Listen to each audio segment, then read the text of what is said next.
enormous. Okay. Nice. Be kind to me. This is a speaker that has been engineered to be a precision sound monitor for the most demanding studio applications. Will that work for hi-fi? What you're about to witness is one amazing speaker system born out of the fires of Mordor, commonly known as the Genelec factory in Iisalmi, Finland. Myönteiseksi yllätyksekseni huomasin tänne tullessani, että tässä tilassa on meidän toimittavat kaiuttimet. For any audiophile man, a pair of these will be the ultimate expression of absolute WAC, wife acceptance control. Look, honey, your new speakers. Yeah, How you like it? I like it. Thank you.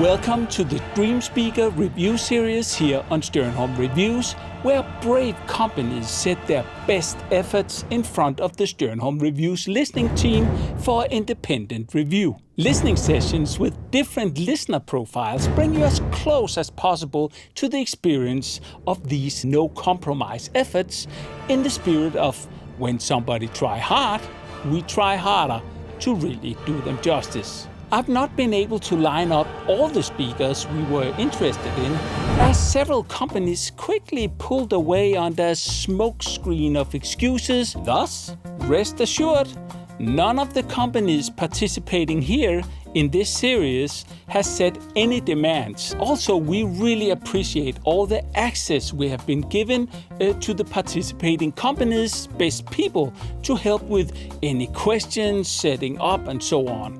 If we are missing anything of importance, it's due to our own ignorance and not asking the right questions. Correct us if there's something factual we haven't got right. If not caught before publishing, it will be in the description of the video. Most audiophiles will need some kind of bearing, something relatable to fathom the scope of this speaker system. So here are the basics. An almost 350-pound active monitor system per side, featuring a 5-wave active, partly adjustable crossover, 6,000 watts of total amplifier power, with a cohesive pair being able to produce a sound pressure of 129 dBs.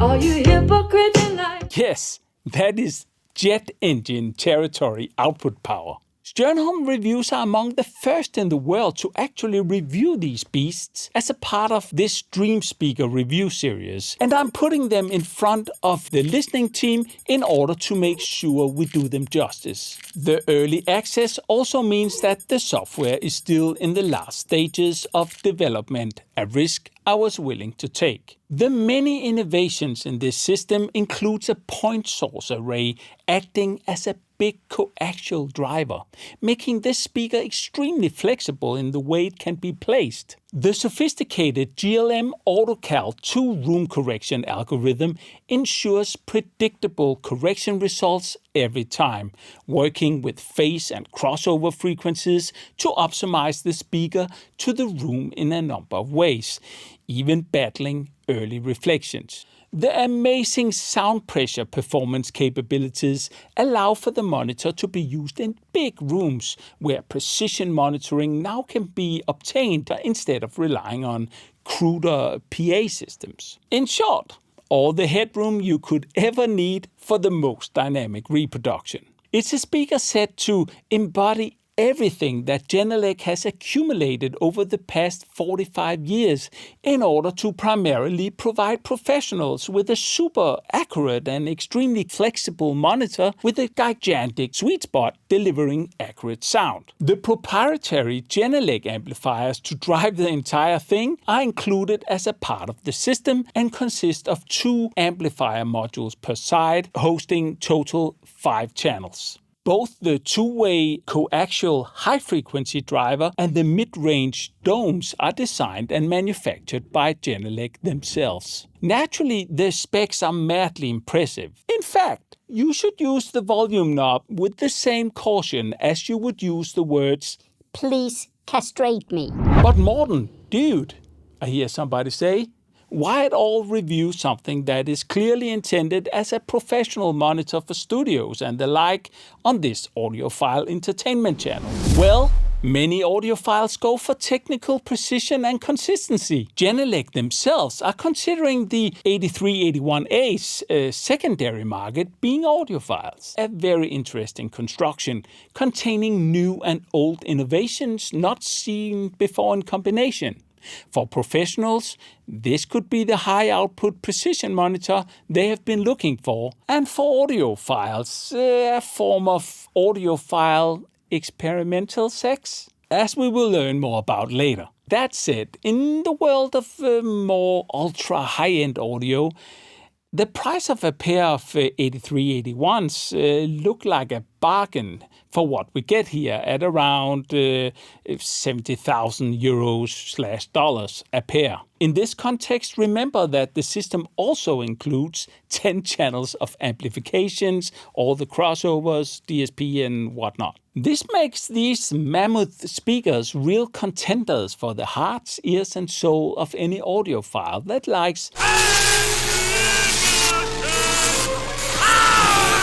They will bring something ultimate and very different from, say, the biggest JBL speakers or your Focal Utopias or reference Sonos Fabers and Wilson speakers, not to mention any speaker that relies on horns in order to deliver output, like the Klipsch Jubilee. To be able to fully exploit the speakers and live with them and get a comparable reference for the listening team, we shoehorn the speakers into my living space here that serves as a living room, dining room, home cinema, studio here in the opposite end of the room. The room is treated to meet EBU standards for reverb times in relation to the room size, but has no other real special treatments besides the acoustic window curtains.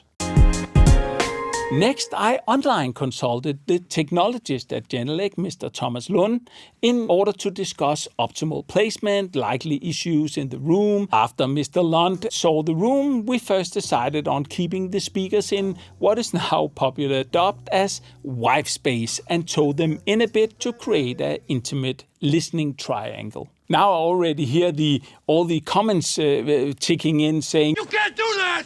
Yes, this might seem odd, but the 8381A is created for situations like that, and according to Mr. Lund, it could really showcase the speaker that can be thought of as a near-field monitor if you want, due to the point source design.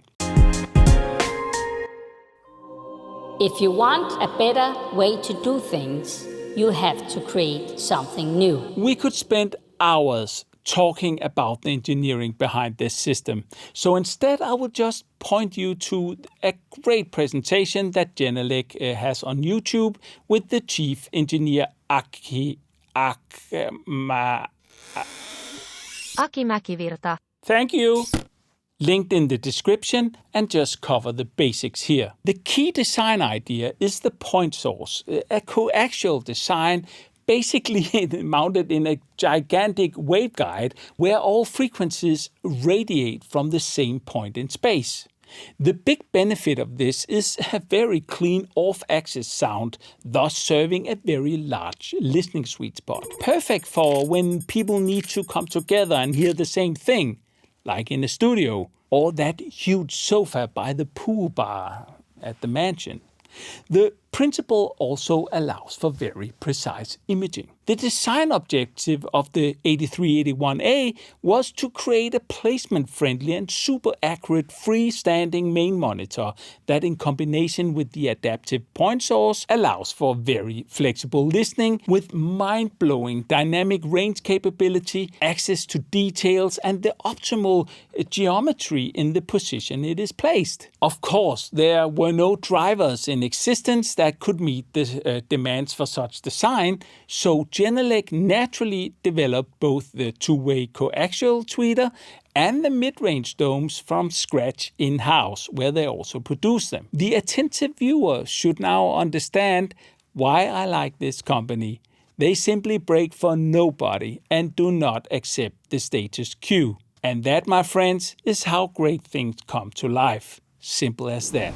The two lower crossover frequencies are adaptable and controlled by the automated cloud-based GLM software that basically figures out the optimal frequency depending on the room acoustics and speaker location. The cloud-based approach not only makes it possible to use centralized computing power to calculate, but also to gather large amount of room data from customers teaching Genelec about the real-world scenarios that allows for them to innovate even more. How much they can actually extract from the GLM measurements, you can get an idea about by studying the impressive GLM grade report that the system can generate. Link to a report from this room in the description as a PDF file. The design is clearly a result of function. Currently, the 8381A are available in black and white. Imagine that. These ladies might be a smidge too big for this room, and almost all of the team members' initial reaction to their presence was...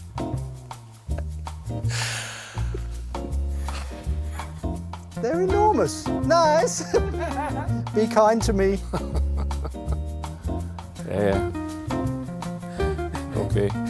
The system comes with two sizes of tilt plates that can be pushed in between the two cabinets, tilting the top down in case the listening position height requires it. Due to the placement on wheel plates to move them around, we ended up tilting the tops a bit to compensate for the extra height and place the main listening position 3 meters away from the speakers. The 6,000 watts of amplification is rack mountable and contains a slow-running fan that is hardly audible. There's really nothing to control on the amps as such, so they can be placed freely anywhere. Heat seems to escape via one of the sides, allowing for the units to be stacked without spacing, preferably in a rack where they will occupy 12 rack unit space in total. Connections to the speakers are made with professional Speakon cables, and we have the choice of either analog or AES EBU digital input to the amps. We tested using the analog ones. All settings and custom filters are set up using the GLM software,